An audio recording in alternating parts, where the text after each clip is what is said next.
In September 2020, a settlement was reached in a wrongful death civil lawsuit between Breonna Taylor's family and the city of Louisville. It included $12 million and several police reforms, like hiring social workers to assist officers in certain calls, new drug testing rules, an incentive for officers to live in some low-income neighborhoods, and a new level of scrutiny over search warrants. State Representative Attica Scott introduced a bill to ban no-knock warrants across the state named after Breonna. But it didn't even make it through the first step. What are your thoughts on the current status of Breonna's law? I think it's crazy that Kentucky chooses to drag its feet. There's other states that are literally picking this up quicker than they are. And I think that's crazy. But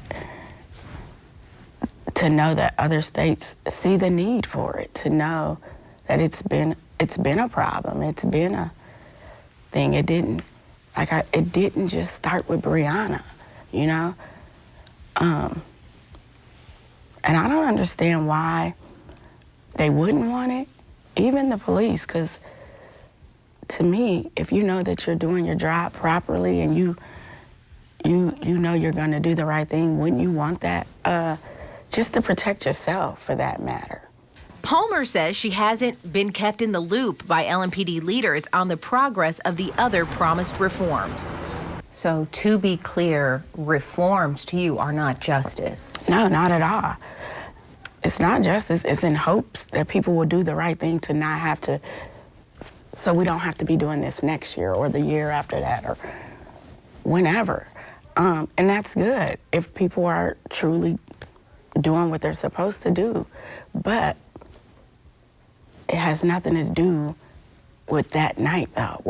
We still have to address the things that happened that night. A night that haunts Tamika Palmer. She says she first got a call that something bad happened from Breonna's boyfriend, Kenneth Walker. So when I got there, I never even got up to the apartment yet, and there was this officer who just told me that I needed to go to the hospital.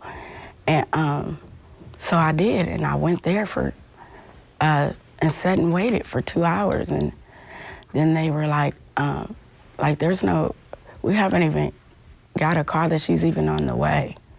And so, of course, I go back, and by that time, I'm able to get up to the apartment, and I get there, and there's like all these officers standing around, hanging out, kind of. Palmer says she left the scene, went to her sister's house, turned on the news, and saw there had been an officer-involved shooting. She was calling the police department, not getting any answers. Finally, she went back to Breonna's apartment. And so he tells me that they have Kenny at one of their offices trying to help them piece together what had happened there. And so then I asked about, because when I went to the hospital, the first officer had told me that there was an officer shot too. And so I said, why was an officer shot? You know, like, what's going on? And he said the officer was responding to what had happened there that night. So I stood there waiting and thinking that somebody else did this to her. Days later, and she says she still didn't know exactly why her daughter was shot by police. It wasn't until she hired an attorney that she started to get some answers. Since that night, LMPD has come under new leadership in the form of Chief Erica Shields. You gotten a chance to speak with Erica Shields? No. Are you interested? I don't know. I don't know. Do you think it's important to meet her and have a relationship with her?